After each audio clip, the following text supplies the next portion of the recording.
see.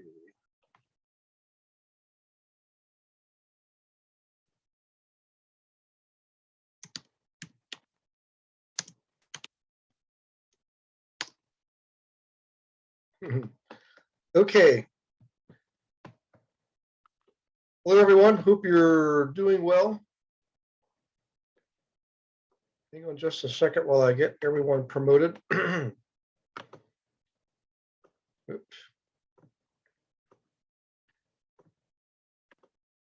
Let's see. We're almost down to the. Whoop.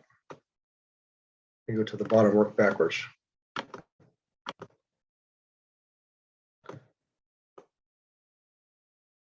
Okay, Teresa, Michael, Chris, Camila, Gina, Kevin, Liz,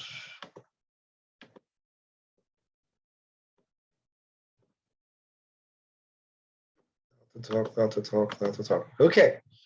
As others log in, I'll get them promoted, but good to see you. Hey, Melanie, good to see you.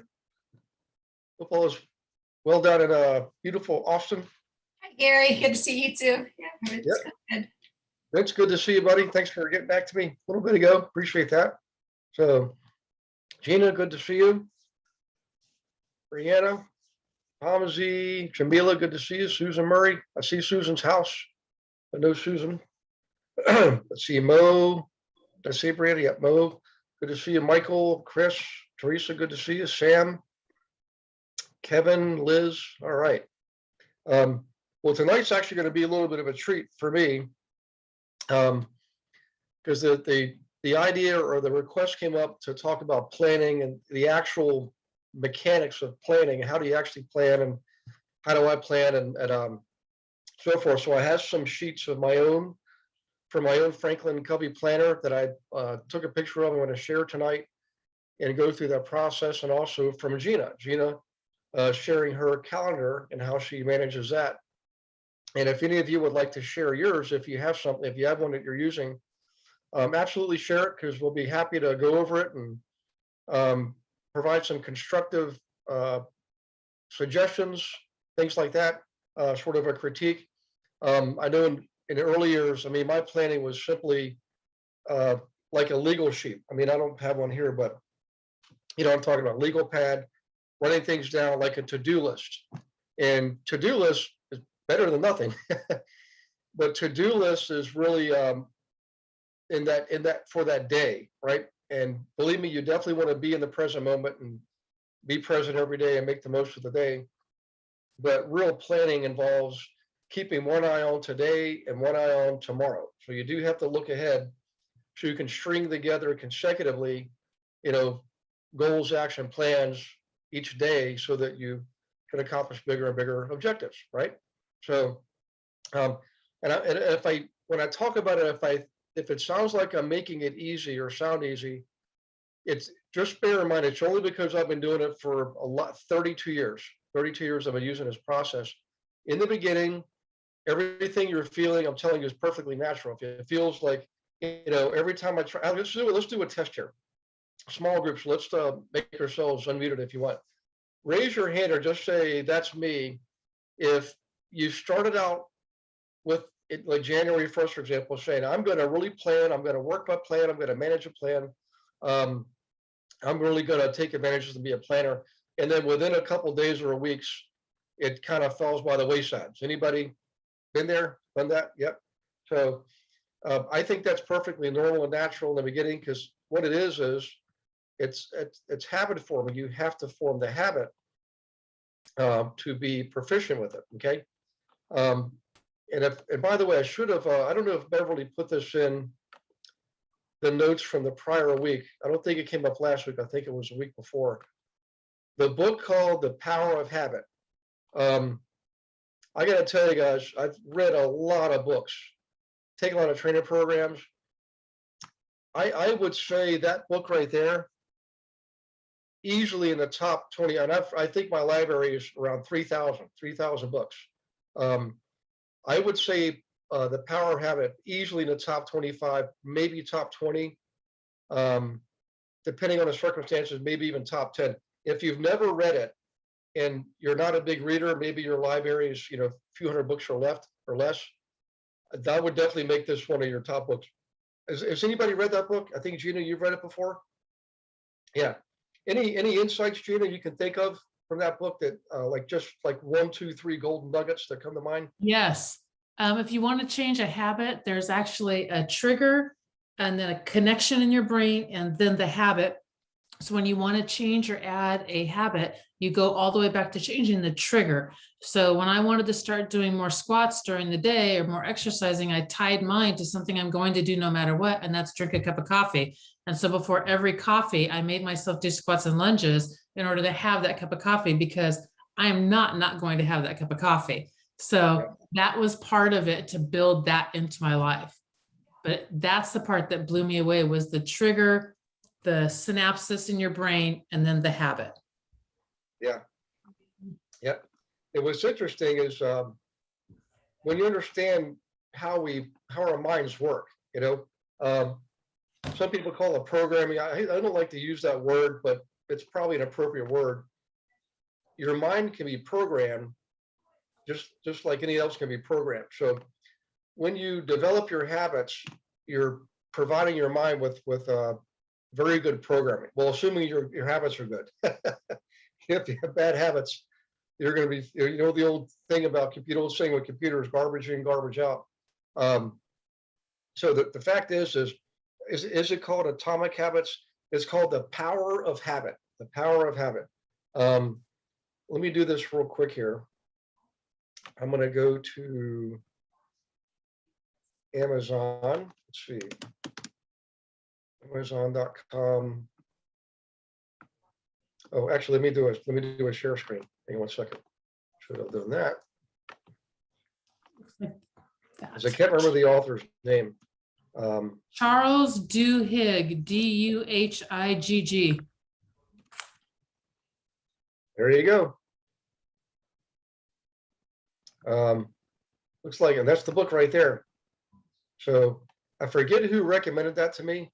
But boy, when I read that, we all understand having good habits is better than not having good habits. So that's not the point of the book. The point of the book is teaching you how to properly form habits, how our mind works based on habits, and why it works that way. And when you have that understanding, you'll find yourself doing a better job of developing habits and therefore planning whatever it is you're looking to achieve, any goal, any objective, any vision. You'll have this confidence, like you can do it. Anybody can. And some of you know me longer than others, and I'm just a regular person. Most of what I achieve is not because I went to Harvard, because I did not. I didn't go to Harvard. I went to Old Dominion University, but it's because I learned early on to develop good habits. It's just discipline. It's just honestly roll up your sleeves and put on your work boots kind of stuff. The other benefit is this: you'll find yourself feeling more confident that you can achieve bigger and bigger goals. Does that make sense? Mm-hmm. Yep. Because now you've got the mechanism down. You know what it takes. People always ask, what's the secret formula? What's the magic glue? How do you go from vision to manifesting whatever it is you're visualizing? And this book will help you see part of how that works. So in any case, let's get back to the class here, although that's probably a pretty big part of class. Got a few more people to promote. Let's see. Brenda, good to see you. By the way, if I didn't call your name out, please forgive me. I'm always happy to see you every week. And by the way, please remember to be on the team meeting next Wednesday, not this Wednesday, December 8th, the GIA team meeting, last one of the year. We're going to spend a little time reviewing the year and giving out some awards, but really we're going to focus on next year. What I'm doing this year is we're going to start next year in December. We're not going to wait till January 3rd, which is the first meeting in the new year. the first class, I'm sorry, excuse me, January 3rd and 3rd, 10th, 17th, 24th, and 31st, 5 classes in the month of January. We're going to kick it off in December. We're going to kick it off on Wednesday, December 8th, the monthly team meeting. Okay. In fact, I might be inclined to invite guests to that one. I don't usually invite guests to that one, but I'd say maybe that's a good one to invite guests to. Melanie said, I just ordered the book. Looking forward to reading it. You're welcome, Melanie. You're going to love it, Melanie. I know you enough to know. I think it's stuff you can share with everybody too. You know, anybody you're coaching at the Market Center, that will help you, you know. So, okay, let's do this. I'm going to start with mine, and then we'll go into, can you promote me, Gary? Oh, yeah. Let's see, Lisa's here. Thanks, Lisa, for letting me know that. If anybody's not promoted, please shoot me a chat. Let's see here. I just want to make sure I got everybody. Can you promote me? That's Chris. Chris got the book. Kendall got we got it for $1. I'll be here tomorrow. Lisa Sears. Atomic Habit. Okay, I think that's it. Anybody get the gist of my Happy Redskins Monday Night Live message? Big hit. That's what's coming on at 8:15 tonight. The Redskins. I guess we call it the Washington football team now. The guy, the quarterback, went to my school, went to my college, alma mater, Old Dominion. Yep, Taylor Heineke. He's not the biggest, tallest, fastest, most athletic, not even the best skilled quarterback, but the guy's got a heart of a competitor, and he's lighting up the board this year. So, okay, in any case, enough of my yickety yak. This is Gina's. Let's go back to mine. Okay. I'm going to touch on this briefly, and then I'm going to go into the daily activities, okay? So this is my monthly view in December. And what I do is, you know, every year I order my inserts. This is the Franklin Covey Planner. It's called the Original Classic, 5x8 or something like that. That's all it is. So throughout the year, I'll have things that I know recur on a yearly basis, like birthdays. I'll plot those in here. I know things that I'm plotting in advance that I want to achieve months in advance. I'll put those out here. So I get my pages in the month of September, beginning October. So my planning year, according to this, actually starts in October. As far as my activities, exercises, I use January for that. But in any case, my planner works October to October. I'll plot in everything I can on these monthly view pages, just a quick blurb about what it is. Throughout the year, I'll fill it up even more. Some months you'll look at this, and by the time I get to planning the month, every block is filled up. Okay, so that goes on throughout the year. I'm plotting things in, right, that I know I want to achieve, or I know I need to do something, that to do things, some type of activity like a birthday, for example. Okay, now, when I actually plan the month, I take the middle weekend of the current month. So in this case, November, it was on, when did I put that in there? Let's see, that would have been either the weekend of the 13th or 14th of November, or the weekend of the 20th and 21st. So let me see which weekend it was. I believe it was the earlier weekend. It was the 14th. Sorry, the 15th. I'm sorry, 13th. It was the 13th, Saturday, November 13th. I plotted out the month of December. So every one of these dates here, December 1st through 31st, now has a page associated with it. Okay. So let me go to that. Are you trying to share your screen? Because I don't see it. Oh, Yeah.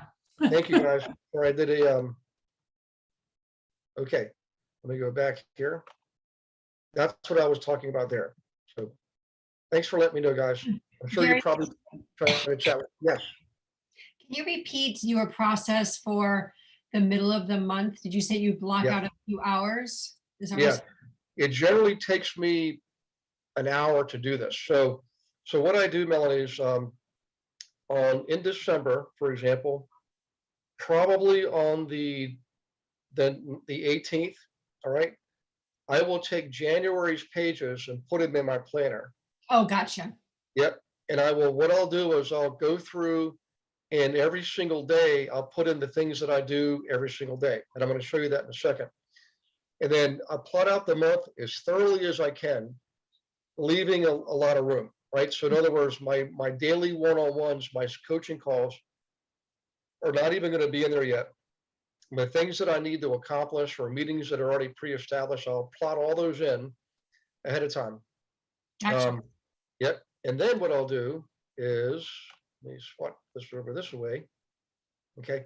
Now, if you notice, I'm kind of jumping in the middle here. I didn't go over the annual part, the annual process. Right. I'm going to go over that on the 8th. Okay.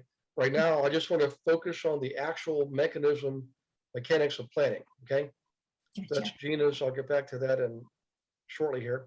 That's my notes page. Here's an example of a daily page. Wednesday, November 3rd. So back in October, probably sometime around the second night, probably the 16th of October, I put in November's pages, and everything starting here, and I'll call them out to you: pray, exercise, visualize, affirm, forgive. I have a forgiveness journal I do. Oh, Yep, give thanks. That's another journal I do. Then I meditate. Then I write down my intention, and the intention for the day has really nothing to do with what's plotted in over here. The intention is what I feel like God's wanting me to do that day. Okay. I love What it. is his intention for my life that day? And then I journal any little things that pop up.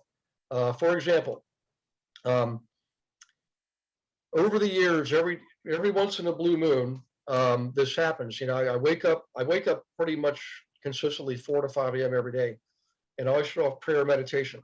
Sometimes I wake up and there's something that's so profound, whatever it is that's coming to me, I write it down. And sometimes it's just something I got to do. Like, for example, back in 1994, the day before Christmas Eve, I woke up and what came to me was, go get your brother now. And I said, okay, well, that's pretty profound. That's not like something where it's a gray area or mince words or anything like that. And so, you know, short version is I got in my car, drove from Pittsburgh, Pennsylvania, Richmond, Virginia, called my dad on the way, picked him up in Washington, D.C. And, you know, you can read about the rest in the papers. But I write those things down. I write everything down. Sometimes it's an actual, like a learning, something about like forgiveness, for example. I wrote this whole thing about forgiveness one time. I wrote another one on abundance, another one on being a good custodian. These are things that some people call them brain dumps or downloads or what have you. I write those things down. If you're ever interested in those, I'm happy to share. Every now and then I'll put something on Facebook about that. But I've shared them with people over the years when I feel the calling is there. That's journaling. Okay. So sometimes it's a creative, it's like a poem or a song. You can see some of those on Facebook going back over the years. In any case, that's that. Then I plan. Now, this is where things are going to start getting interesting.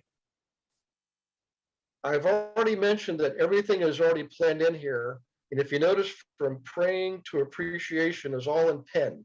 These are things I engage in every single day, regardless. This is my day. It's all in pen. Everything beyond that is in pencil, right? Agent Attraction Mastermind, call phone contacts, set up core monthly meeting, call Modupe, Mo, Leonard. I think that I might say laundry. I'm not sure. Text my Agent Attraction Mastermind, Aaron. I forget what that was about. Something forgiveness, loan forgiveness. Wonder if that was something a student wanted, because I don't have any loans. But in any case, I can't remember writing. But the point is the things that I do for me that I feel I'm called to do no matter what happens. That's always in pen, because that doesn't change. It might be accomplished at a different time of day, right? Like these last 4 things: blessings, kindness, contribution, appreciation. Those are things I reflect on at the end of the day. Once everything's done, I'm relaxed, I've read, I'm ready to go to bed. I'll reflect on that. You know, in what way was I a blessing to others today? Who was a blessing to me that day? You know, and I'll journal on that. Kindness, same thing. It goes both ways. Who was I kind to? Who was kind to me? And what happens is these become habits. You become a kind person. You become a forgiving person, things like that. Contribution, how did I contribute today? Did anybody contribute to me? Who did? That's what those last four things are. But back to the beginning here. Meditating, attention, journaling, planning, all I'm doing there then is I'm refining the plan for the day. First thing in the morning, I'll look at it, I'll say, do I need to make any adjustments here? And this says love and that says learn. So I believe the default position in the world is love. Everything else is, we kind of come up with it on our own. I like to say God's currency is love. And everything that we get involved in that causes anger is usually something that we caused or something we were involved in, right? God didn't give us something to be angry about. We did it. So in any case, learning, I'm always learning. Sometimes it's audible, sometimes it's reading, sometimes it's me doing podcasts, right? And I'm interviewing people on podcasts and I'm thinking, man, that is pretty awesome. Yeah. And whenever that happens, by the way, guess what I invite them to next? Come teach a class for us, So I learned from everything. Every person in your life, guys, can be a teacher. Every single person, parent, child, brother, sister, the neighbor, everybody can be a teacher for you. And it's funny because sometimes it shows up at the unexpected, some person you never would have thought of before just says those magic 3 words, let's see, teaching. So teaching, obviously that's my calling, and profit. So profit is in there too. A long time ago, I had to really learn to reprogram my mind when it came to money, because I used to feel guilty about it. Now I see it as a resource, just like a house is a resource, a tree is a resource, food is a resource. We are all resources for each other. Money's just another resource. It's not the end all be all. It's something that we're just given us for us to use for greater good, to help it grow. Everything in this world is meant to grow. If you think about the earth and the universe, is the earth shrinking or dying, or is the earth continuing to grow and evolve? It's constantly growing and evolving. Same with the universe. So in any case, there's a great verse that came out. I saw this last week. If I can remember where it is, I'll send it to you guys. But basically what it is you've heard the old saying, God gives to each of us according to our needs. And I used to be confused about that, thinking, well, that's like food, shelter, and clothing. That's not what that means. If you have a big vision, you have greater needs. If your vision is to be like a Mother Teresa with the largest charitable organization on the planet, where there's great need there, God will provide according to that need, okay? And also God will provide according to the fruits of your labor, right? So if you want more, you've got to do more, okay? So in any case, profit is a way to measure that. It's a reflection of how well you're doing in your chosen calling, for example. So in any case, now down to this. These are things in pencil that are normally related to business or other people, could be family, friends, what have you, and I'll fill up. And what's interesting, if you notice about this, look at how much space everything that's in pen takes up versus all these actions I'm taking. That's because over time, when you practice this, you develop those good habits, who you are as a person, your being, becomes far more important. People will want to be around you because who you are as a person, not always necessarily because of what you do, okay? What you do becomes it's always important, but who you are speaks louder than what you do, and that begins to be reflected. So for example, if you look at this page going back 25 years or 30 years, what's in pen probably was 4 lines, I'm serious, and the rest was all pencil, okay? All the stuff I'm doing, building the empire, right? As opposed to letting the empire build me. So it's interesting, and I'm not the only one this happens to. This happens to everybody who goes through this process. It's part of the growth. And my hope and worship and prayer for you is you will accomplish more faster than I did, okay? So in any case, now, so far, this is the task that I've set out for today. Any questions on that? Like, how it gets there, what order, you know, because if you notice, everything on here is not any order, is it? I didn't put any order. If I have to order it, over here to the left, I'll put in A, B, C, or A1, A2, A3, B1, B2. I will do that from time to time. If I know I've got my, you know, 10 gallons of stuff in a 5-gallon bucket kind of day, then I'll do that. Okay. Gary, I have a quick question. Yeah, Yes, Do you sir. start writing at 5 in the morning when you get up and As you're soon as I wake, yes, so Chris, as soon as I wake up, if I get one of those, I call them messages, I learned in the past, man, absolutely write it down. It's there for a reason. Absolutely write it down. Now, the other things I'll do later on, once I'm up, once I'm prayed, meditated, I'll exercise. I'll keep writing when I'm exercising. This thing's right beside me because stuff just keeps coming to me, and I'll make changes to things like that. So it literally does start as soon as I wake up, you know. how much time is in the first 10 or whatever things before the last 4 that you do at the end of the day? How much time in the morning is on those objects, those things? In total, it can be anywhere from 2 to 3 hours. Okay. 2 to 3 hours, yep. So that's why, you know, if you notice, I don't start calls till 10 a.m. That doesn't mean I'm not working. I actually start working before that, but I'm doing some other things that I know I really need to get done. And when I get those done, what it does, Gina, my nature is to put other people first. But what I realize is if I take care of these things first that I can do in 5 minutes, 10 minutes, 15 minutes, it frees up my mental space. So that I'm working with you and anybody for that matter on the team, I'm totally there. I'm totally present and focused. I don't have all these 25 things taking up my mental space. Does that make sense? Yep. And I learned another lesson I learned, especially with people in close personal relationships. I learned in the past to not get frustrated when somebody needs me and I've got to make adjustments. Or if I can't make the adjustment, I'll say, you know what, please forgive me. I'm right in the middle of something right now with someone else, and you're very important to me. Would you mind if I call you in a half hour? I'll have some free time, then I can really be devoted to you and really listen, which is completely true and completely, you know, candid, and people appreciate that. Now, every now and then, yes, something like when my daughter called all those years ago about her, you know, her tumor.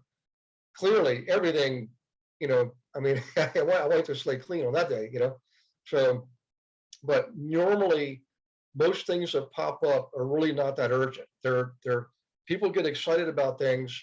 Why didn't my license transfer? I can't get the listing loaded up. They're obviously important. I mean, if it's important to them, it's important to me. But you know, you're always making those judgments. You're weighing things out. Is that thing so important it's gonna make me adjust what I'm doing right now? Or if it waits a half hour, is it gonna still be okay? And you get used to doing that. You get used to doing that. Which leads me to an important point. Look at here between 1 and 2. What do you see? Total Nothing. blank. White space. Total blank. Yep. That was one of the smartest things. And this is one thing I can take credit for. I mean, guys, I used to plot this thing out literally 8 in the morning till 8 at night, 100% lock, stock, and barrel. And Gary Wilson was very stressed out. They wanted to put me on high blood pressure medication, and I was not feeling fulfilled. I didn't even feel like I was being successful, because here's what happens. If you plot out every second of every day, you know stuff's going to happen. We all know that now, right? Stuff's going to happen. You're going to get a flat tire, your cell phone battery dies, just all kinds of things happen. So when it finally occurred to me, I said, wait a minute, I need a couple hours a day to absorb all these blows. Because I started tracking this, I'd say at the end of the day, I would look at all the things I did not get done, and that was very bad programming. That told my mind that I didn't accomplish what I set out to do, therefore I was a failure. Has anybody ever felt that experience before? So be kind to yourself and give yourself a pat on the back, because you know there is a way around it. It's this free space. So if you notice, my first hour of free space is in the morning, right? I make sure I can take care of things that came in overnight, get a few things done down here that are really critical, that'll make other things easier, right?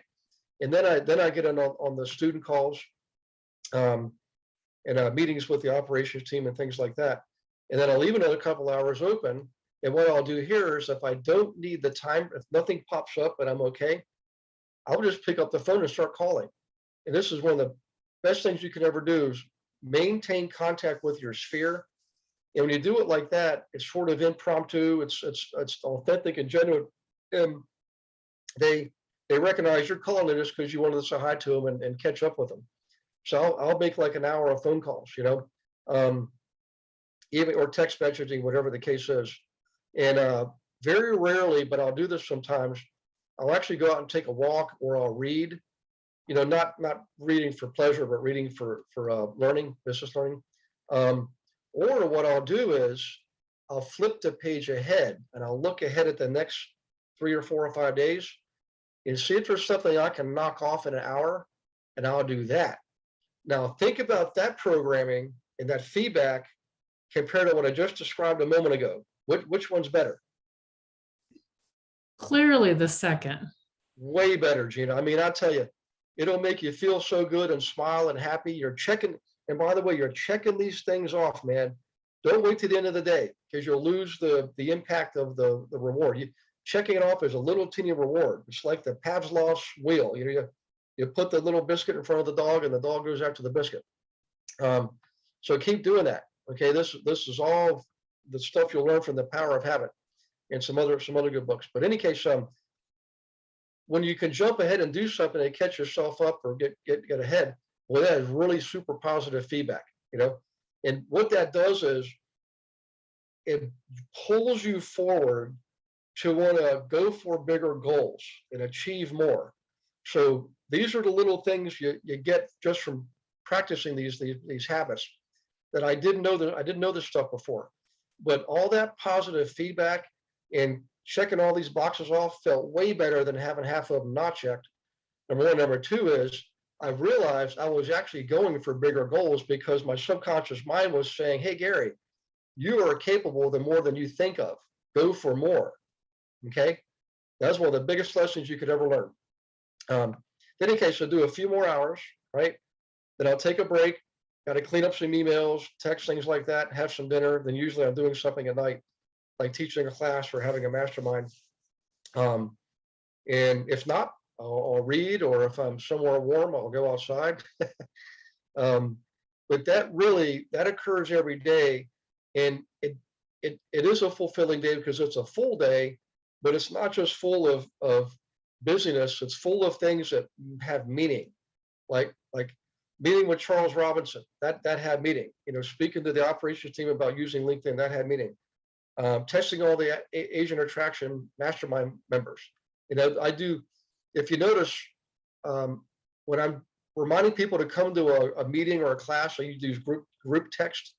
When I'm testing something that's more higher value, like Thanksgiving, for example, those are all individual texts, okay? And it takes a couple hours, but boy, is it worth it. It just feels good, you know? Any case, any questions on this? I can keep going deeper if you'd. I just want to, I wanted to try to open up my brain and let you know how I use this and why I've come up with the things I've come up with. So if you got, I got a lot of chat here. Let me check the chat box, guys. Hang on one second. Let me go back to the beginning. Okay, I'm here. Okay. I came on when you were talking about the book, but I missed the name. Oh, The Power of Habit. And my planner is Stephen Covey, original classic. And Jamila, thanks for doing that. I appreciate that. Elisa. What's the name of your planner? Yeah, Franklin Covey planner. It's original classic. And that's it for that. Okay, let me show you one more thing here. I don't know if it goes back the other way. Hang on one second. Gary, I remember when I was in college, maybe my first or second year in college, and I had one of these awesome managers that would send me to all types of training. You know, I'm just a college person in training with like executives and stuff. And so she sent me to a Franklin Covey planner type of retreat. It was a training class. It was all day, like 2-day training class on this planner. And I used it for several years, and I kind of if I still use the A1, A2, I still use my to-do list and I prioritize with the A1, A2. And, I've kind of, it's evolved a bit, due to some of the other things that I've kind of learned on how to prioritize, but just that whole experience was kind of cool and how I still use it today. So it's a really good system. Just reading the book itself. What is it? What is the book called? What Matters Most? 7 Habits of The 7 Habits of Highly Successful People. Yeah, it's really good. Yep. Well, I'm going to make an observation here since everybody's here. So Jamila just told you that she learned the process too and was using it. And in the group of whatever 100 agents or so on the team, how many of you can think of agents on the team who I've had teach class, interviewed on the podcast, and I'm helping them, promote? Jamila's already built her own training program. I didn't even help her build it. She did it on her own, but helping her figure out how to promote it. And I just let the cat out of the bag, but name, see if you can name more than 2 people who've done that on the team. And Jamila's one of them. So remember when I said a few moments ago, it helps you, it's like expanding your visualization and expanding what you see as possible for yourself. And it's like it's automatic. It's not even like you have to try. When you program your subconscious mind with these good habits, it expands your world and what's possible for you. And now Jamila is, quickly escalating up the ladder of, Pavlov called it self-actualization, but she's going up the pyramid and is towards the top. And I'm telling you, I know because I've been doing it for a long, long time that it's in part because of this process or some process like it. So Jamila, would you agree that where you are now, this probably had something to do with that to some degree? Yeah, I think so. Absolutely. I mean, because the biggest thing with the time management, it's really, I've gone through so many evolutions, and like I said, the most recent one I have, and I was going to share once you got around to asking us to share. But I'm, just the whole evolution of just learning how, the true thing is the priority is learning what the priority is and putting first things first. And that's another one of his books, I think, is what he coined. And that's the biggest thing, and really learning how to do that. And I really think what's important to not negate is making sure that in order for this process to happen, you have to do the vision, purpose, and goals, actions, and all that exercise, period. That is so pivotal in the success of you being able to achieve the things that are on your planner for the year. So that has been very, very integral in even just being internal accountability, because I put this down as my purpose. And so am I living on purpose today? And am I, keeping up with that? So that's been really big. And another thing that you said too about, taking care of yourself first is, the other thing that I had to do for myself is honor my commitments to myself. That was a big thing. I did not honor my commitments to myself at all. I'd honor commitments to people all the time, but when it came to me, I never would honor my own commitments. And I'm like, why? And so it's like, why do I keep lying to myself? And so when I put it that way, I didn't like that because I don't lie. I'm real big about being honest. I'm a terrible liar. So, but I was like, but I'm really good at lying to myself. And so I really didn't like that. And so from that point forward, it's kind of helped me to do what I say I'm going to do when it comes to me, as far as, and I'm still work in progress, mind you, but that was a huge struggle for me. Yeah. Well, I appreciate you sharing that. And we are definitely all works in progress. And Jamila's absolutely right, guys. This is only one small part of a much bigger process, and it is vision, goals, action plans. And I'm going to roll that out next Wednesday on the team meeting, and then give you assignments to get that process up and running before we meet in January. So we meet in January on the 3rd, 10th, 17th, 24th, and 31st. That's simply critiquing and fine tuning. Okay. What I want you to do this year is to take some time, give yourself a present for Hanukkah or Christmas or Kwanzaa, give yourself the gift of yourself and begin the process when you have time away from work and you can wake up early, spend an hour or two doing those critical processes. so when it comes down to what we're doing tonight, you're literally putting together the pieces of the puzzle. But like what Jamila said, the puzzle was the vision and the goals. This is simply putting the pieces of the puzzle together. So it all fits in together. This right here, just when you see the feet on the ground, nitty gritty mechanics of actually making your day work. And remember, knowing that you've got, today's Monday, you've got Tuesday, Wednesday, Thursday, Friday laid out in front of you. Is it going to change? I'd be willing to bet $1 million it's going to change, but you'll become okay with that. Okay. You'll learn what to put in pen and what to put in pencil. Okay. In any case, this is my notes page. And like I had a mastermind meeting that day for the agent attraction, and I wrote down some things that I wanted to talk about. This is one of my little intentions, right, that I wrote when I was doing my prayer meditation. Be a good father, be a good shepherd, believe, have faith, trust me, expect miracles, be grateful, amen. And that wasn't penned, by the way. And everything here, like Derek St. Jean, he's one of my friends and a KW team leader up in Toronto. And really a guy. Robinhood is a website you can pick stocks on. And here is KV Core. This is when we went over the how do you clone a marketing campaign on KV Core. Like Paul created in this case one and put it out there. We went over that night. Okay, it was a agent attraction marketing campaign. And down here is some stuff I can't even read. But in any case, I take notes. I write everything down. This thing's with me all the time. And it doesn't even, it's not even work. It's just an integral part of who I am as a person. So throughout the day, I'm keeping up. I know where I am. I know what I got to get done. One sentence you never heard out of my mouth is, I don't know what to do now, or I don't know what to do next. Never, ever. There's not even remotely a chance of that happening because of this process. Even when I'm on vacation, I'm not really working, but people will say, are you working over there? I say, nope, but I got my planner with me. I might be doing some visualization or something like that, or writing down, journaling on something. But essentially I put it aside. And then when I'm with other people, I can focus and relax. I don't have to worry about what's coming up tonight or the next day or the next week because I already got it on here. So, How you doing? So Yep. good.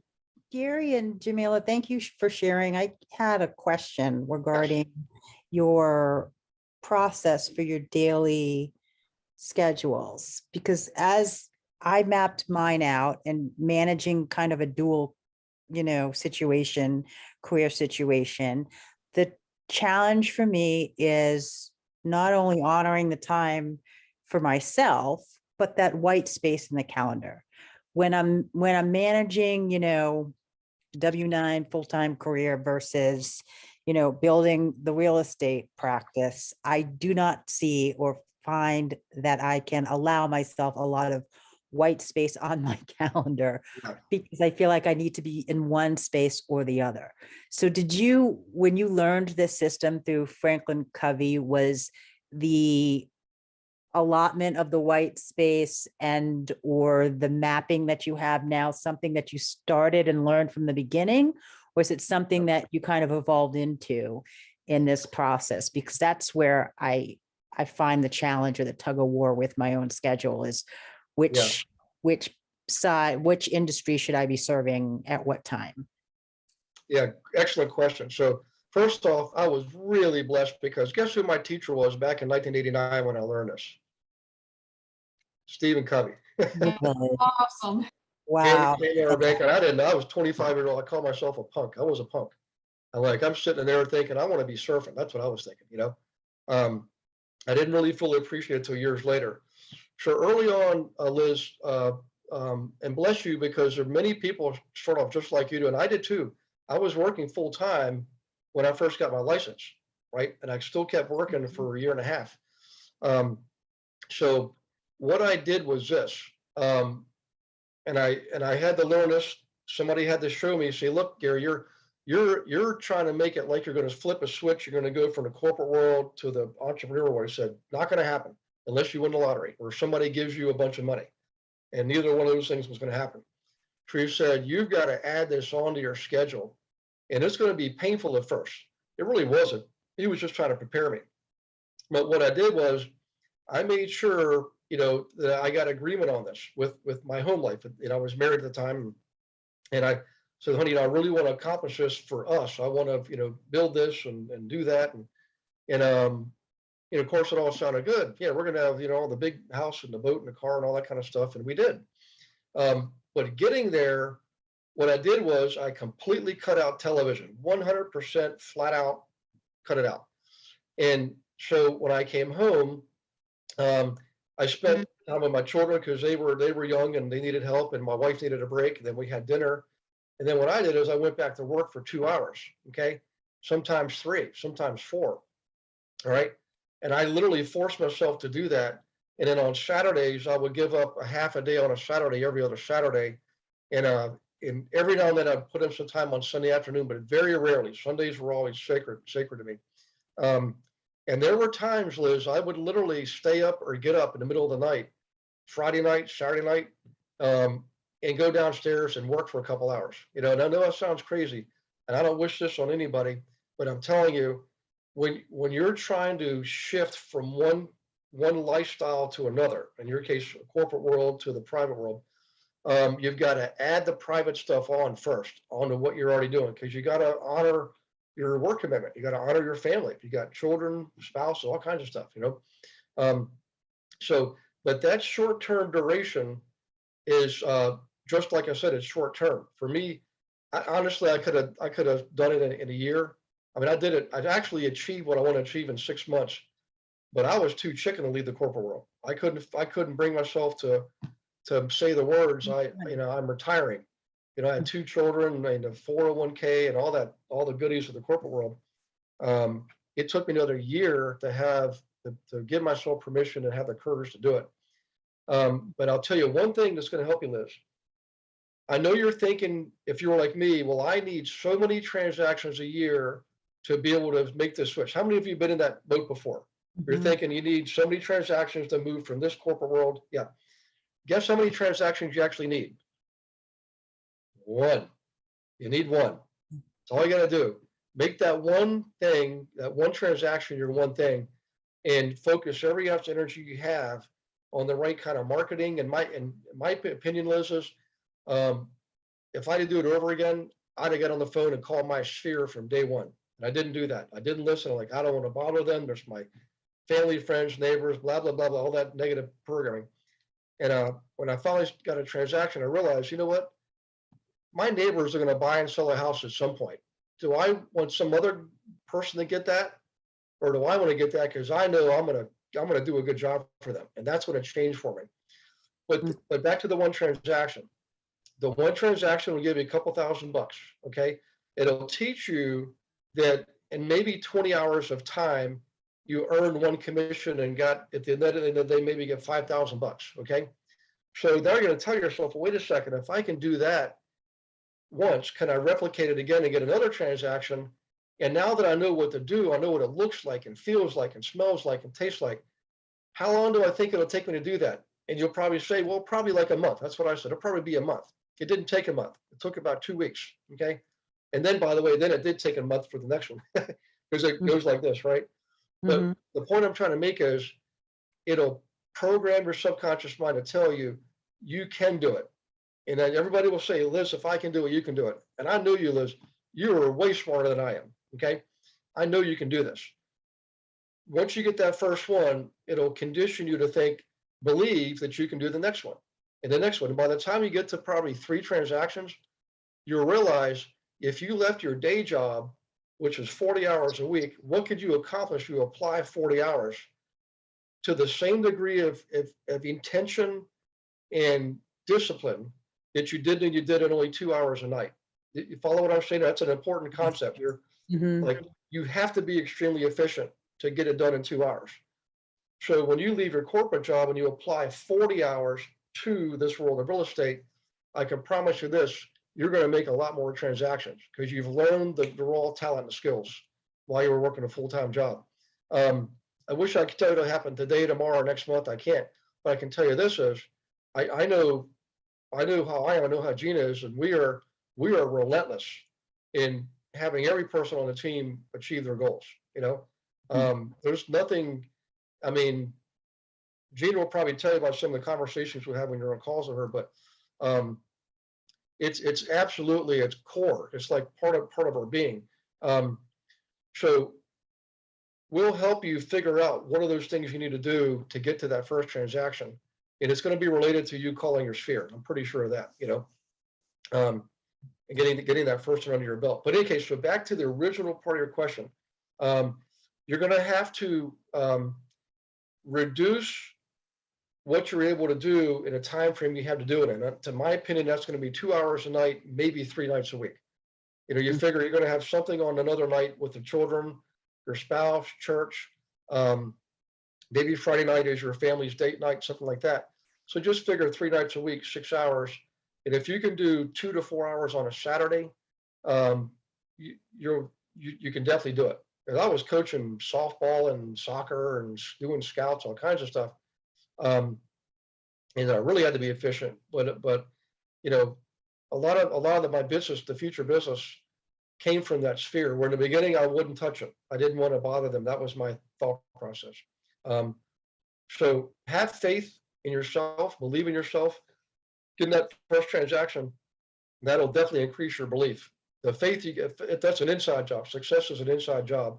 The faith comes from within, and the reason it's believable is because there's, you know, I don't know what 100 people on the team that are producing. I've got some people to promote here. Hang on one second. So what I want to do, guys, is I want to move over to Gina's her planning process, and I want to preface it with this. If you notice, Gina's looks different than mine, and while I really Hey, Gary, believe can I address something that Liz said? Okay, I was gonna say that that white space, because it's almost like that personality and I have that personality, like I feel guilty when I'm not doing anything. Like it's like I got all these 15 things that I need to be doing, and I feel guilty when I'm not doing anything. And so you asked about how do you do the white space without, you know, feeling like you should be working on one or the other. And as he said, as Gary said, it's really more about the mental health, you know, and then also the fact it gives you leeway, understanding that you probably will have times that you have to sit down and be still, or you have a time where you got to wait longer in line for something that you didn't plan, or, you know, the child comes to you and you got to sit down and listen to, you know, this story that you zone off in, but you still have to sit there and act like you're present. I mean, it's going to happen. So if you put the white space in there, it takes the stress away from you not being able to get to the other things, because it's stress relieving, because you can't feel every day as you put it. You have to have that because you have the white space by default. So if you kind of pay attention to that, you probably have it by default. Just go ahead and plan it in there where you're absolutely doing nothing that you plan to do that day. It's going to happen. Yep. Thank you. I think the other thing for me is priority. Like I fill the space, but I don't know that I'm prioritizing appropriately. And so this is very helpful. Thank Yeah, that habit, the book, The Power Habit, that'll help you with that, Liz. Like really, you know, thinking it's kind of hard concept to convey, what I'm going to just put it out there anyways. I think I did this the other week. So every one of us is on the Zoom call, and we're either talking or we're listening. And if we're listening, we're processing, compiling, and we're maybe even formulating a response because we want to make a response like Jamila just did. Okay. So would you agree, you know, when you're in a heightened state of focus, and particularly like learning, you're doing a pretty good job of controlling your mind? Everybody kind of at least loosely agree with that? Who is the you that's doing all that controlling? It's something other than your mind, and it's outside your mind. Yep. And when you learn to recognize that, and you like, I've done this before. We've had these retreats, and the first time I learned that what I just showed you guys is, I told the teacher that I said I felt like I just met myself for the first time, and everybody cracked up. So, but it does kind of feel that way. But what it does is it puts you in control, the real you, your higher self, right? And you'll recognize, like what Liz you just said there, when you have free time if you don't have the plan, you don't have to learn the discipline to stick with it and take the actions. You'll allow yourself to just wander and just get involved in busyness, just doing some kind of thing to feel busy. But when you do the vision, goals, action plans, the actions database, you'll plot it out. You'll never have a situation where you don't know what to do. You always will have something to do that has meaningful and purpose, So in any case, so back to this, I used a Franklin Covey planner, but I know plenty of people who are plenty successful, and they'll use their cell phone and a notebook. I don't have like here's a, like a legal pad. I don't know if you can, well, can't see it. But in any case, you know what I'm saying? They would just use a notebook or a legal pad to take their notes and write things down. I would say it's what works for you. What works for you is what you will actually use, right? So in any case, now this is Gina, this is the before picture, right?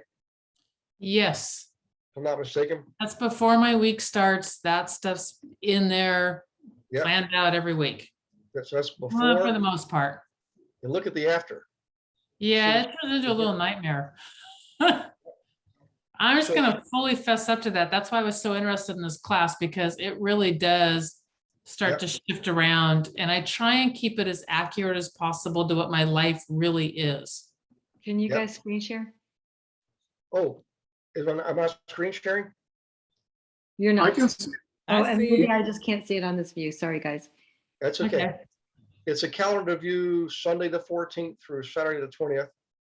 And it's got, looks like, is that sort of purplish, I guess, purple and, Yep, so I've got my drive time in red, which I recently started adding because I have an assistant now and she's booking stuff onto my calendar. And I found out that if I didn't put my drive time back and forth to like my workout, she would book during my drive time. And Okay. that meant I was talking to people while I was on the road, which I really don't like to do. So that got added in, and I try really hard to block that out around the things where I am going to be out and about. Yeah. What I would really love, I mean, I'm more than happy to go through kind of the process of what I do, but I would Yeah. love to tear into my calendar Yeah. and just go, hey, Gina, like deal, fix this, and this. okay. So big picture is this. Thank you, by the way, for the opportunity, and I appreciate it. And I appreciate you sharing too, I do see that on Saturdays and Sundays, you do give yourself the luxury of probably you and Greg and your children and, things like that, maybe even doing some other fun things. And every now and then you'll do stuff on a Sunday or a Saturday, and that's okay. Lou Brown's webinar late at night, GIA Team, no call set time. Any case, during the week, think of, and I don't want to minimize the value of this beautiful, wonderful gift we call life, because to me, it's the most extraordinary thing.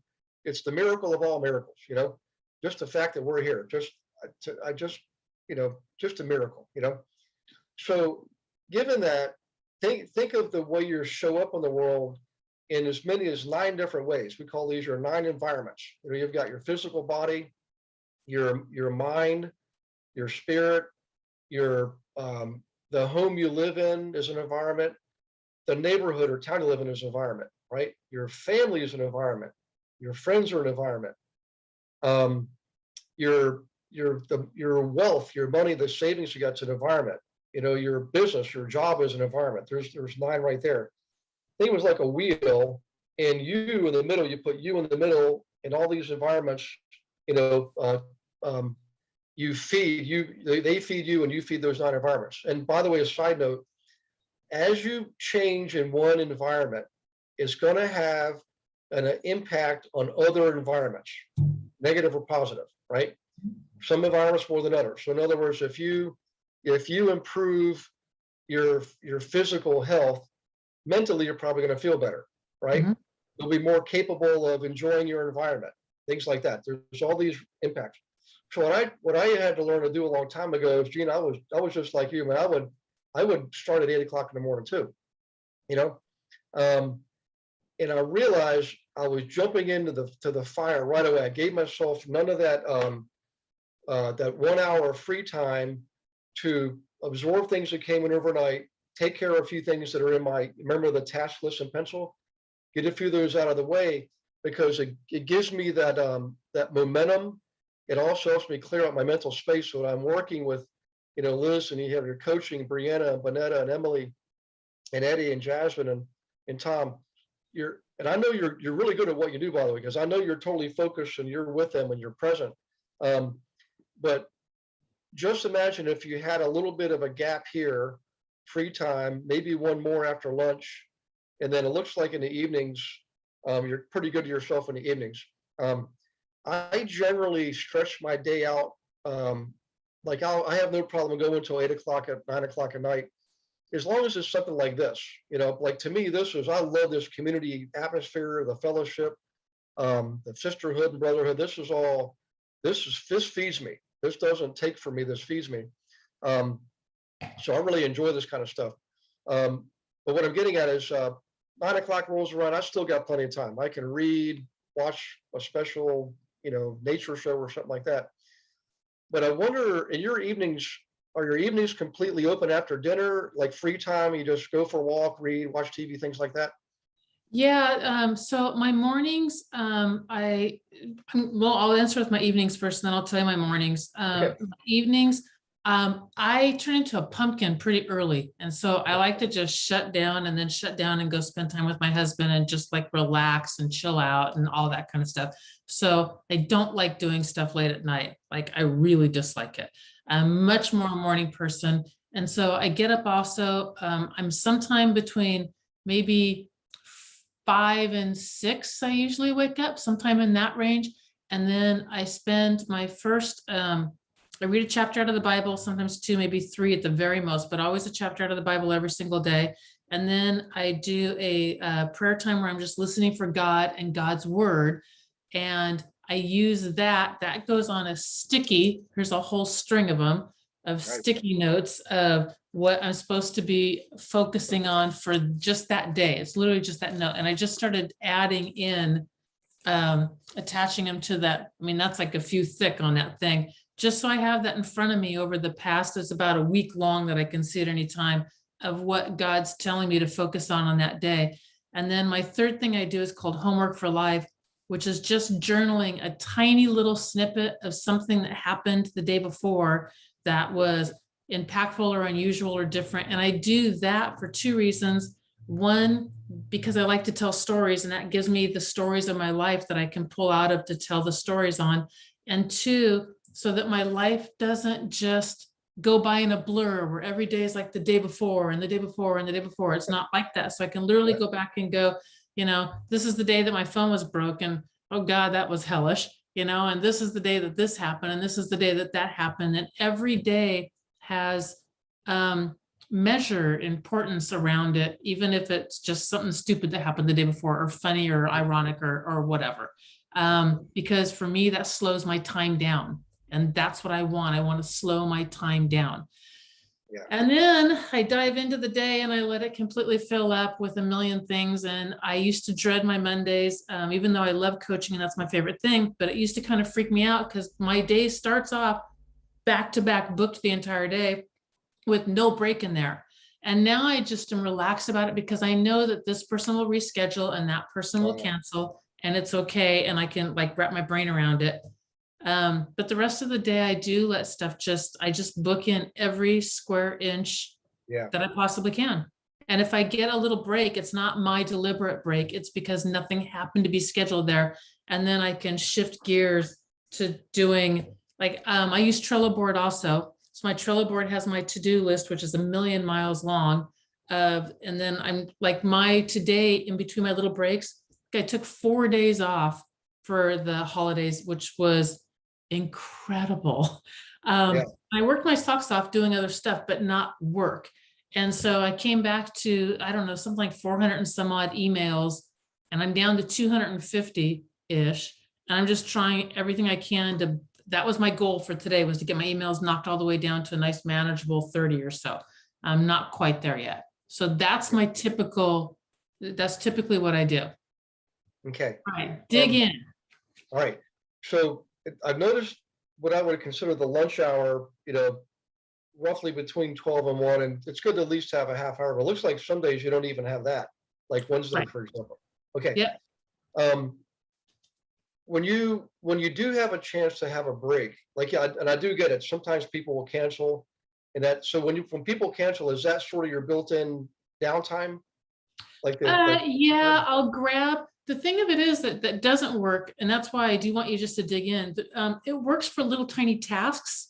right, It does not work for anything that requires energy, time, brain power, anything like that. It only works for slam out and getting rid of some emails, or the stickies on your desk and get rid of some of that, or a short little to-do list that I can crank out these 5-minute things. It doesn't work for long-term stuff at Okay. all. right. Would you consider yourself in, you know how like when you grow a business, you're in the beginning, you're in rapid growth mode. I mean, you're just like, you know, Yes.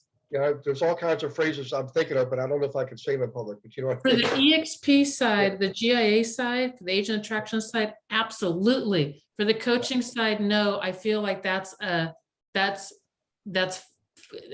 just not there. That's in a maintain, you know what I mean? Help. Yeah, that one's not the frenetic pace that the agent attraction side is. Okay. Yep. Well, here's what I recommend. During the day, it really is a good thing to do, a good habit to build in, to take not even a free time hour, just a half hour to, nourish yourself, eat some fruit, salad, whatever, whatever you like to eat, but play some music, that really separates you from what you were doing. And like my music tastes are all over the map. One day I'm listening Too. to Pavarotti. The next day I'm listening to Led Zeppelin. I'm just all over the map. But it's whatever, and it's like a shock, like I'm shocking myself to get out of that total hyper discipline concentration mode, and get my mind on something else. And I'll find myself moving around, dancing a little bit. I'm a lot of fun at lunchtime. You guys should come around and hang around and see. But in any case, do that. And here's why I'm saying this. And this is for everybody. Remember I mentioned earlier to Liz about when you're trying to make a change, this is a major change going from the corporate world to the private world, right? And you got to add it on. You can't just flip a switch and all of a sudden you're the entrepreneur. So I'm about to tell Gina, it's going to sound a little bit counterintuitive, but it's what sometimes is necessary. We're getting ready to head into December. I would say make the plan for January to be all out. I mean, literally, you've put the pedal to the metal and use every inch of every single day, because I promise you, you'll achieve some more results that month, but make it a goal, make that part of your vision. You're going to kick off the year with, flat out, there's a phrase I want to say, I just can't say it because it's not appropriate, but, to the wall, right? And then, but set the goal also that on February 1st, you're gonna build in your, 1 or 2 hours of free space a day. That's going to be your reward, and you'll find yourself using it wisely. You'll think, you know what, I did so well attracting people in the month of January. Maybe it's 6 people or something like that. Set the goal to attract, 4 more that you just couldn't keep up with because you were so busy, because you're going to have a hard time keeping up with everybody. But what I'm getting at is, give yourself permission to really put the pedal to the metal for 1 solid month. And then set the goal to do that. And the next month, maybe cut back to 10-hour days or 8-hour days, whatever you want to do. But the other 2, make them your free time. So if you need them, you've got them, right? And because I don't want to mess with your evening time. That's when you were talking about that, there was passion behind that, it's like your time with Greg, and Yeah. you really don't like that. So don't mess with that. I mean, that's your time. As long as in the morning, your morning ritual affords you some time to do, run, walk, whatever, yoga, something like that.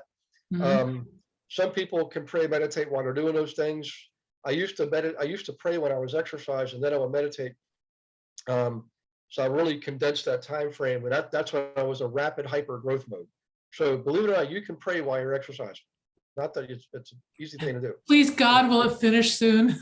Yeah, that's right. But the meditating part, you got to block out everything, but you can condense that if you want to, So, Okay.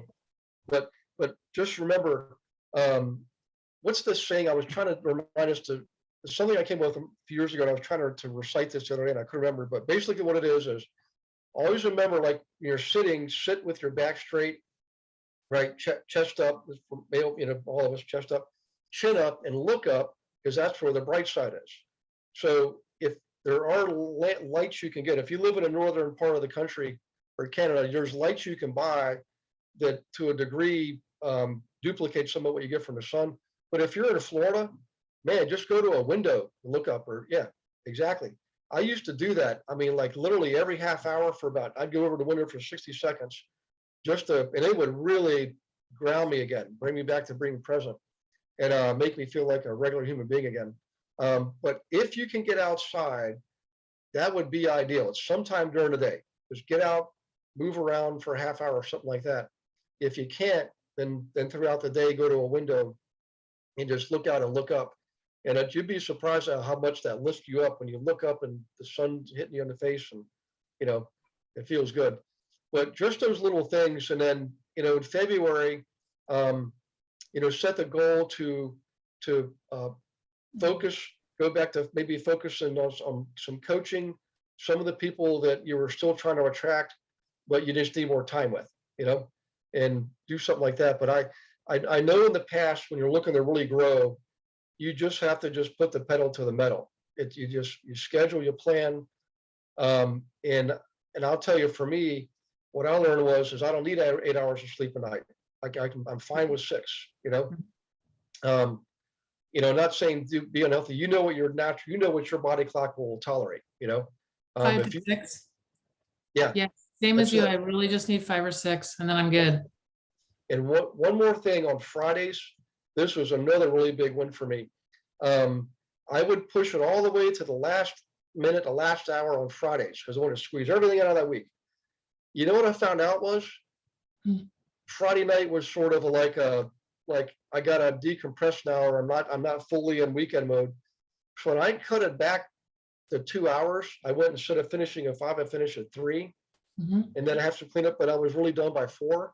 All of a sudden, by the time supper came around, Daddy, I was when my kids were little, Dad was fully there. I mind, because they would tell me, Dad, you're at the table, but you're not really here, So Friday night became the part of the fun part of the weekend, and the weekends seem a lot bigger and longer. That was a huge win, But those are the comments I would make. You definitely are packed. Are these half-hour calls, or are they 15-minute calls? Yeah. No, they're half-hour calls. Okay. You got a lot in there. So, all right, we can talk more one-on-one. I just want to figure out, because everybody's different. Some people are working, some people have young children, some people have no children, but they got 5 dogs. Everybody has different. So I get some of these things are more like customization, but you might find your Tuesdays and Thursdays different than your Mondays and Wednesdays, and maybe Friday you reward yourself by finishing up an hour early, something like that. Because it looks like you're really able to enjoy your weekends. That's a big thing, It is a huge thing, and I do really like that. And I really like your idea about playing some music during my free time to kind of do that shift. And then January all out, because you and I both know I'm going to do that anyway. So I kind of like the permission around that. And then something that Jamila said also, which I love, and that is the concept that I heard it as was having integrity to yourself. And I ran across that about 2 years ago also. And the person who said, do you have integrity? Yes. To yourself. And it really kind of changed with making sure that, so workout time is built in there. I got a personal trainer. I'm also in physical training and physical therapy, those kinds of things to take care of myself came out of a result of that, because I don't want to lie to myself either. I can't bear that. So yeah, huge on that one. So thank you. You're very welcome. There was something else. Oh, I know what I was going to say here. In the plan, I just lost my train of thought again. Well, let's do this. Try those few things. Oh, no, that's what I was going to say, is to not make wholesale changes. And don't make too many changes. Just change one thing you know, and then let your habits develop around that, then change the next thing. If you try to do too many at the same time, and you know, it's too easy to fall off the wagon and go back to right what we were doing. Okay. Plus, you'll Gina? fully recognize the reward of each thing you change, you know? So, Yeah. Hey, Okay. Gina, do you use this? You said you have a VA that schedules appointments. Do you use a scheduler too? Automated scheduler? No, she's using Calendly to slap it onto my appointment. So I get so it pops up in here and then I get an email also. And she's not allowed to schedule. She doesn't schedule during that day. She schedules the following day. Her heavy day of is Tuesday. And we built it that way. I look at a week schedule versus a day schedule. So coaching days Monday. Her heavy, it's a lead gen day for goes out on Tuesday. So those calls are coming in and she's scheduling Wednesday, Thursday, Friday.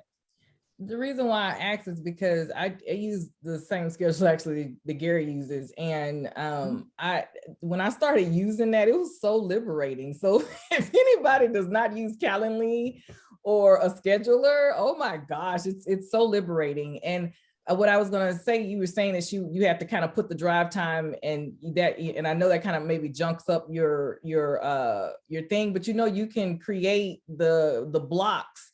So as opposed to her, you know, you can go in and create your own blocks where these are the only times that you can create the schedule.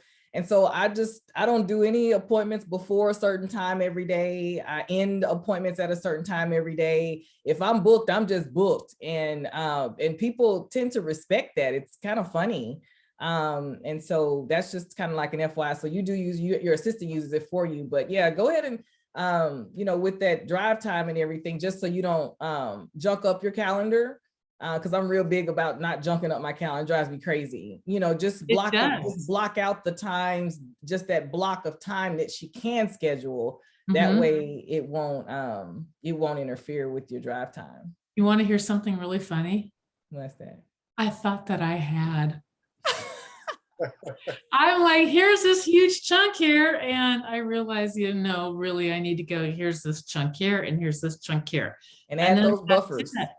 And also, I like it personally if my calls are back to back for a few hours and then there's a break. And giving this much time allows her to be, you know, call, break, break, call, break, break, call, which I don't like as much. I want my chunks of time because you can't do higher thought stuff unless you've got a 2-hour chunk. It can't be done. It takes you too long to get into it and then too long to shift gears if you get interrupted. It needs to be a chunk. So thank you for that, Jamila. I'm going to shorten it down to some smaller chunks and have her book tighter inside those chunks. Yep. Thank you. Hey, another thing too, I just thought of this. Thanks, Jamila, too, by the way. When it comes to how far in advance people can schedule, I learned over the years that I had my coaches tell me on like coaching calls, don't schedule coaching calls more than 2 weeks in advance because too many things can change in those 2 weeks. It doesn't make sense to have a coaching call scheduled 3 weeks out because by the time you get there, circumstances are completely different, you know? So you try to keep within 2 weeks. And then the other thing too about the free time is, you know, throughout the day, calls will come in from your agents that are your coaching, and you want to be able to take those. So I know if I didn't do this the way I'm doing it, I wouldn't be able to take the people out in the field negotiating multiple offers, all that stuff that happens. You know, is there a particular, what form do they need for somebody waiving inspection, stuff like that. You know, those are things that those people need, those agents need on the fly. So that's another reason of building that free time is nobody's usually waiting more than an hour or so, you know. May I add something, Gary? Yeah. Well, one thing that has helped me is that with white space and also planning for those on the fly things, I too use Calendly. And I'll actually plan it out for the appointments that I am scheduling in advance or are allowing people to schedule in advance. And then I also block off time on my Calendly so that I have this space available for those. I basically think about time blocking half of my day for appointments that are available for them to schedule in advance on certain days, only certain days. And then I basically have an ideal weekly schedule. And then the other part of that time is scheduled out so that they can actually book, but it's same day, it's only opened up on the same day. And you can do that by on your calendar that it's connected to, putting busy on the ones that you want to save for same day appointments so that they can't see it, but on the same day, then all you have to do, you don't have to go back into calendar and think of what day, but all you have to do is just unbusy your calendar for those time periods. So you're able to actually do that. So just a little Yeah, to save some time there. That's cool. yeah. Hey, Melanie, and I saw your hand raised, by the way. I appreciate your patience. Any other insights you can think of? I know you're a good practitioner of these methods also, and I value your experience too. So Yeah, I kind of got obsessed with this concept of time management, and I actually created my own little planner, and I used a lot of those concepts that you've already talked about. But one thing that's really helped me a lot was actually creating the ideal weekly schedule. And that's when do I want to see my appointments? And Gina, what I loved about your schedule is, well, I loved how you front loaded your Monday with all of your coaching in for one respect, because you have them close together. And then so I loved how, okay, back to back, back to back. And then I would just say maybe add it's 25 minutes so you can run to the bathroom and then come back or something. Because I was like, well, when are you going to go to the bathroom? And then, okay, like, it's like, so that, but I think about, I like to front load my week. That's just how I like to do it. So if I have to schedule an appointment with somebody, I want to do it on Monday for anything with people who want to meet with me for other things other than real estate. I do have Tuesday and Wednesday that I like to do my coaching appointments to fill those in. And then Thursdays, I'd like to have those days for the half of the day for what comes up in the day coaching, the other half for my coaches meeting that we have, and then also for working on the business. Mhm. And then Friday is like my flex on business, in the business, and just kind of like, okay, catch up. And then I update my Mojo and my CRM and get ready for the next week. But so that's what works for me, is like have an ideal weekly schedule. But I also do that really helps, that has helped me. I've played around with my schedule so many times, and yet having those 3 breaks in the day where I'm intentional about checking my email, checking my voicemail, checking my text messages. So I'm not every 2 seconds checking this, checking that, checking that. I'm only checking it during those periods of time. And I set those expectations with the people that I'm working with. Hey, I'm going to do this. If you want me to see it in the morning, get it to me before 8 a.m. because this time I'm checking this. And so so that really helped, having the consistent schedule. And then for people who cancel, I just think about, I had that in the very beginning, but just setting out those reminders, setting a time blocking time to remind people about their upcoming appointments so that you don't have any cancellations. Because what I found is rescheduling somebody during the week was a nightmare. If they're already booked, my schedule's already booked. And then, so I didn't want that. And then scheduling intentionally follow-up time for coming off of a holiday. Just, okay, you know what, I'm getting back. I know people have done this, that, and the other thing, and then I'm going to be intentional with my schedule, give myself a little bit of space. So for Mondays, if I'm so I do my appointments on Tuesdays, Wednesdays, because if I take a weekend off, I don't want to have to reschedule all my appointments from Monday. So that's just a personal preference. So if there is a time where you go out of town a lot, or you want to start going out of town and be off on those days, I'd say schedule those light so it's not so harrowing when you're trying to go on vacation and moving things around and that sort of thing. If you're obsessed with time management and all those things, there's a book that I kind of really geeked out about. It's Getting Things Done. It's by David Allen. One of the things I like about this is that he talks about breaking projects down into, of course, their manageable steps. As you make out your steps in a project, then when you're working on your projects that are your active projects, what you're currently working on, when you're starting your day and you have those items that you need to do, or your list of things to do, you write those items on the list of where do you have to be when you get them done. So if it's something that you can only do at your office, you'd put at office, and then that's the list it goes on. So in your in-between moments, you can actually work on projects. You're only doing a step of the project, but you can do a project, work on your project in between moments, regardless of where you are. So you can use your time more efficiently. So if you are waiting for somebody to log on, you can, okay, well, what's my 2-minute task that I can do right now while I'm at my computer? So I just love that book, but there's so many different things that I could go on. It's just like one of the subjects I'm obsessed about. So I hope I wasn't talking too much. It's funny, but when you're more passionate about something, you're more intentional about it.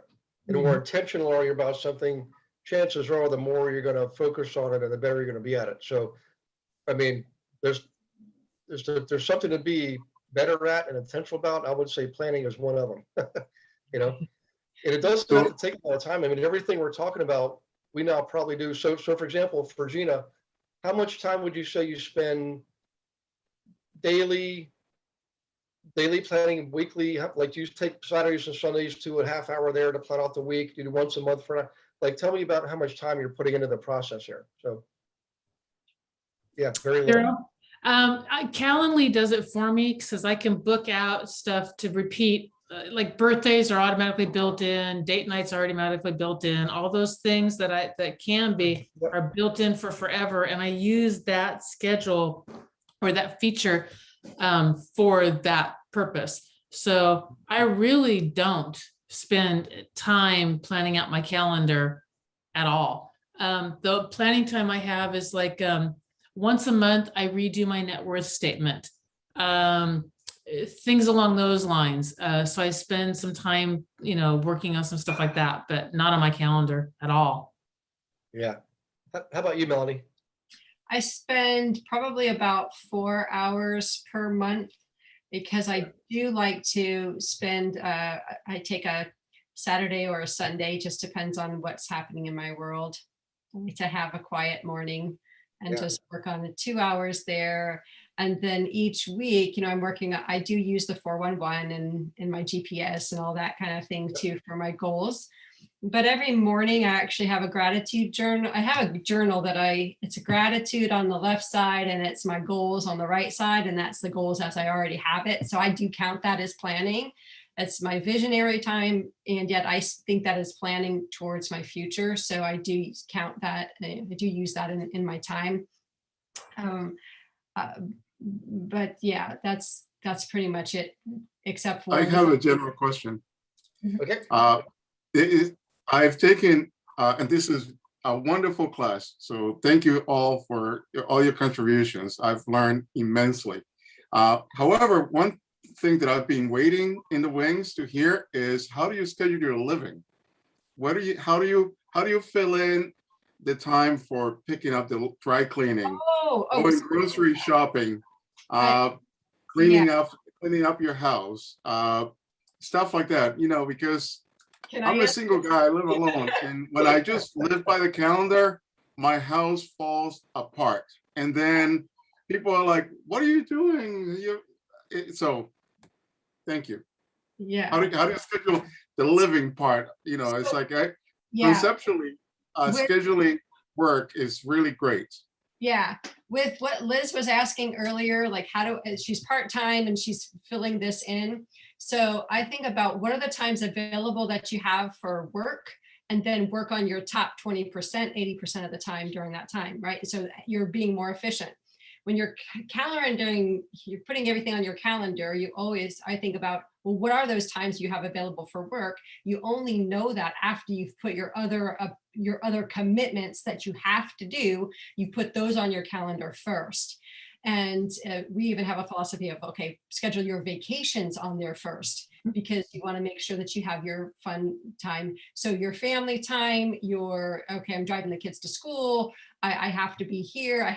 Your have to's, all of those go on your calendar first.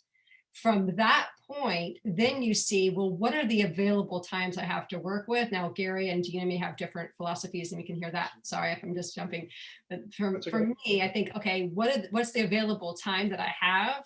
And now how is my time best spent in that time? And then I do love white space, because I too used to be with Gary, everything, so there has to be some sort of break in there.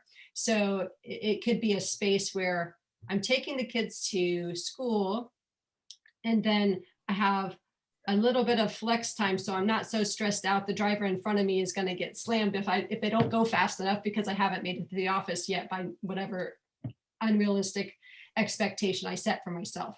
So just give yourself that little grace period, because then you'll show up in a better place wherever you're supposed to be, whether it's with your family or with your work. So first. I love that. I always heard it as, since I can't change my child's birthday or, Thanksgiving Day, then those get blocked in first, because I can't change them. The school play, I can't change any of that stuff. Right. And then I fit in the other stuff around it. One of my lessons that I learned also, which I've been thinking of throughout this, is way back when I had like a kid's calendar and I had a me calendar, and that was a nightmare. So it's one calendar to rule them all, period. That's it. Not two calendars. Don't even try. You will double book. I double booked everything, and my stuff was a mess. So that was a huge one of in one place. And the reason why I used the computer versus paper, I was a paper girl, and it was really hard to flip over to computer, is I found that if I didn't have my paper calendar with me, I was like, literally like I do. And I've always been, book. I'm like, I don't know what the heck I'm doing. Like I have to go run home because I forgot my stupid calendar, and I, so yeah. Yeah. Yeah. Yep. Good stuff. Yep.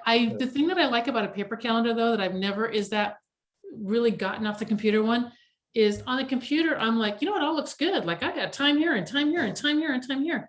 But on the paper where you've got the whole month, where you can see the whole entire month, I can see, Gina, you are seriously overextending yourself here, and here, and don't take on another thing on this day, or you're going to be like hating life by Saturday, and you can see that on the paper one. That's a really good point. Now, I do use a combination. I do use online and paper. And every morning when I have, so I do write out every day what I'm going to be doing and what my primary focus is and when I'm going to be doing it. Because we can say, oh, I have all these things, but no, when am I going to do it? So I do have on calendar my appointments and things like that. And I do write out tomorrow's action. I call it a tomorrow's action list. And I actually write out, so it sticks in my brain, my calendar of who I'm seeing, what am I doing, when am I going to put that little piece in there? And in the same way that Gary writes it out in his book and those kind of things, it's the same thing, but I actually put it in that. And then where am I going to be when I'm going to do it? If it calls I have to make at the, Yeah. So I do work both. I did try to actually change over to all the calendar, and I kept forgetting to even look at it. And then I did feel lost. I was like, well, I don't feel connected to the online version when I see it as much as I do when I write it down, it sticks in my brain more. So if I'm going to the bathroom and somebody says, hey, do you have a minute? I already know. Do I have a minute or do I not have a minute? Usually it's no anyway. I'm not bad. But if I do have but yeah, that just helps me. It helps me stick better in paper. Yeah. Yeah. Yep. Well, Answer your question. yeah, that's good stuff. And, really it's what works for you. I mean, that's like me with a Franklin Covey planner. That's just what's been working for me. But I like what Melanie does. I like what Gina does and what, Jamila does. And what's interesting is between Jamila, Melanie, and Gina of the group here, really all of the students and the GIA team in general, are three of the either top producing, more successful, pushing the envelope, developing training programs, things like that. And I'm not saying that they're able to do those things because they're planners, but it's definitely part of it. And because that's they've developed those habits, they're able to plot out and plan and visualize and manifest these things like creating training programs or coaching other people. So if everybody watching, take that to heart and use it as inspiration. Your vision might not have anything to do with coaching people or building training programs or anything like that. It may just simply be, you want to make, $240,000 a year in gross commission income and, 12,000 in revenue share, whatever that is. Let them be inspiration to you, Gina and Melanie and Jamila, that you can do it too. Whatever your vision is, whatever your goal is, there really is a process for it. I mean, they're living proof, So, yeah. Gary, there's one more thing that we didn't Yeah. touch on, and I just wanted to bring back to PF. We have the opportunity to ask for help in our lives sometimes. And also, if you need leverage, get leverage. So I'm highly leveraged. I wasn't always this way, but I do have somebody who helps to come clean the house, or some, like, if, and my husband, he goes grocery shopping, so there's other people that sometimes can help you do certain things where I am, like Gary was talking about, getting the buy-in from the family, and I'm gonna, Gina, keep your head down, and what can we do? When you have your head down like that, and asking for help is a fabulous way to actually get some, make some serious traction there, so that you're not worried about that. Things are gonna fall off, and that's okay. What's your one thing?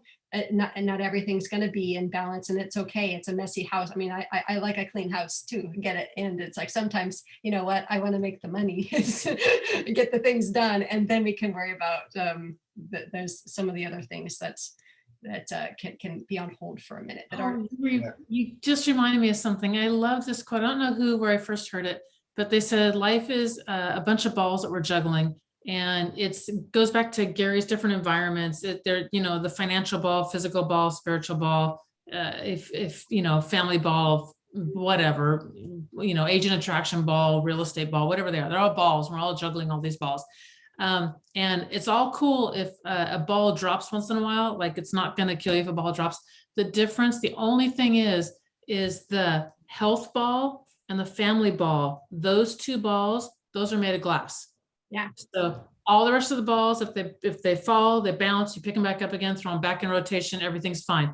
But the health ball and the family ball, they'll break. So those two, you got to juggle with care. But the rest of it, toss it up there. Toss it up there, go after your one thing and go hit it. And if it falls, it falls. It's okay. It's not the end of the world. Pick it back up, dust it off, throw it back up. Yeah. Can Melanie teach a class on leverage? That's one of my biggest thing is really like outsourcing. That has been so hard for me. I've learned how to collaborate. I'm doing better on the collaboration piece.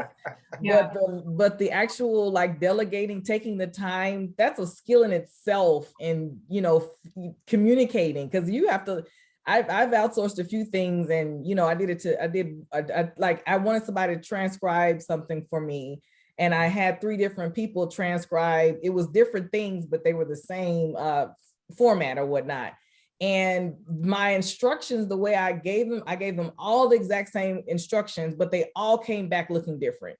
They were fine, but some of them sectioned them off in different pages. Some of them just did. I mean, it was just, I'm like, oh my gosh, so it's that learning how to outsource and learning how to manage and taking the time to do that. I would love a class on that, Melanie, if you would be so kind to do so.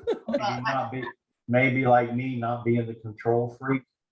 Well, Because I hate to give something to someone I know I can do, and I know they're not going to do it the way I want it. When they do it, then I want to change it anyway because they didn't do it the way I want it. So. right. I think you have to realize what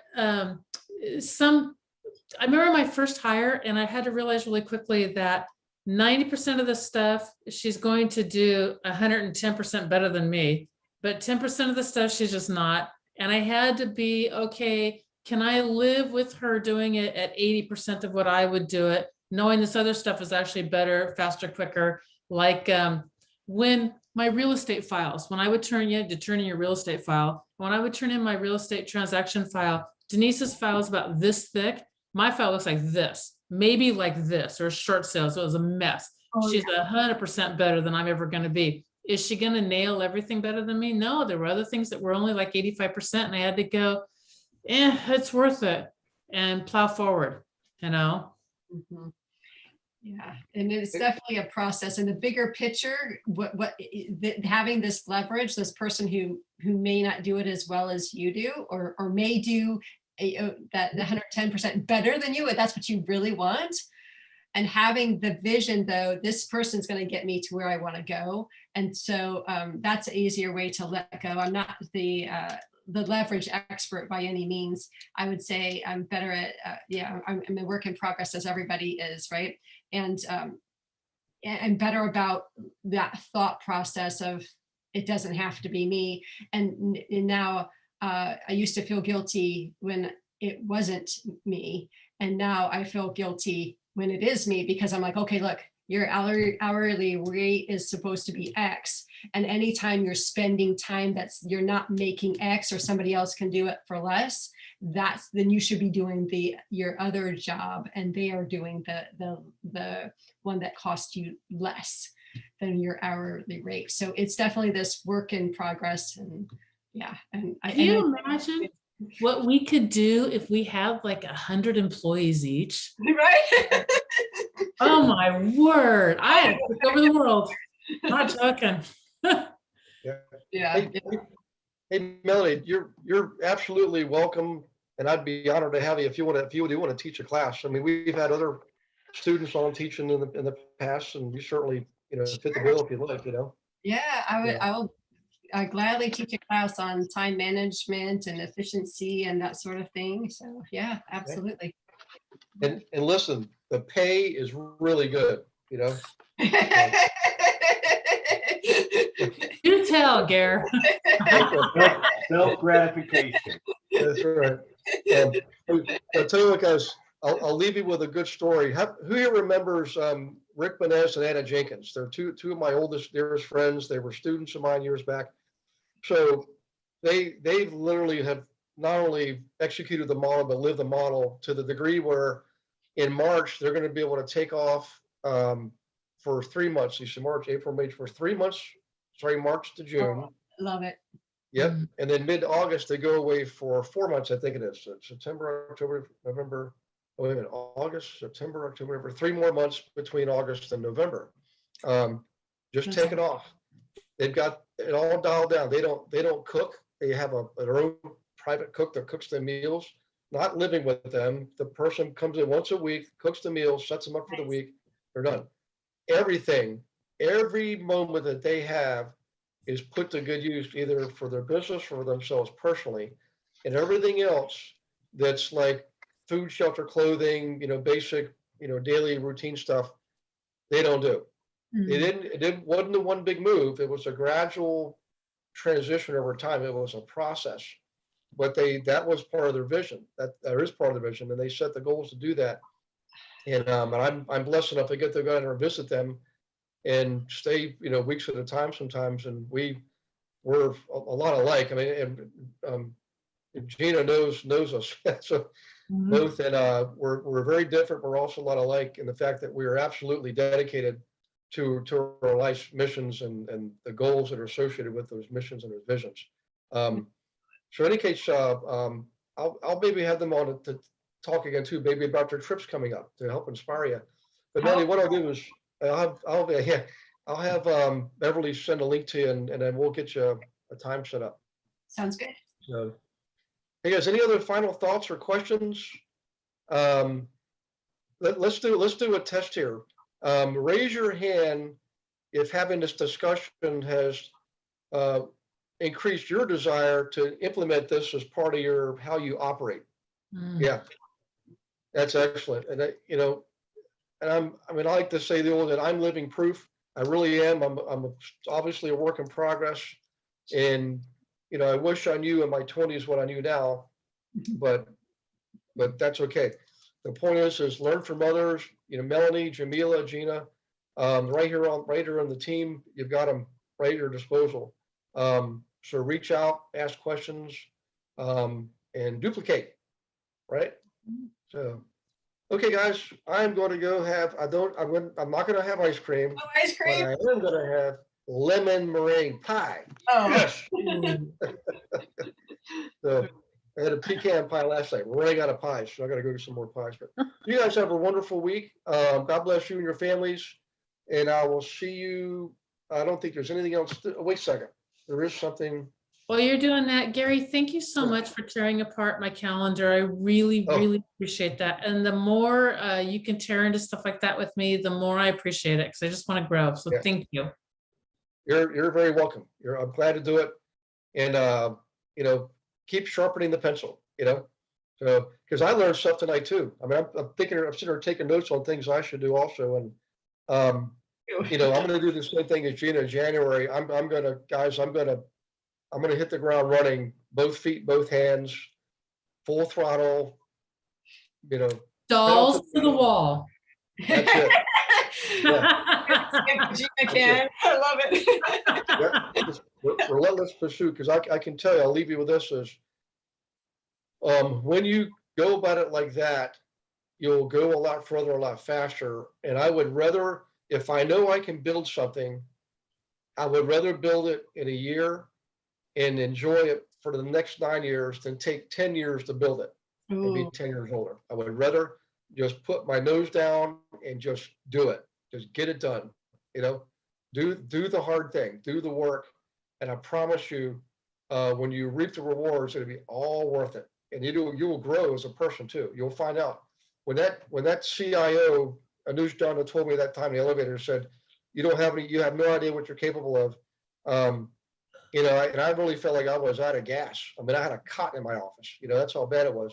But he reminded me that you're always capable more. And what Melanie's talking about allows you to do that, allows you to take on more, learn to delegate and hire out and just start one transaction at a time, So, okay, guys, time for lemon you. pie. Thank you, Gary. Bye, Enjoy everyone. it. Thank You you. guys have a Thank wonderful you. night. Thanks. Thank you, Gary.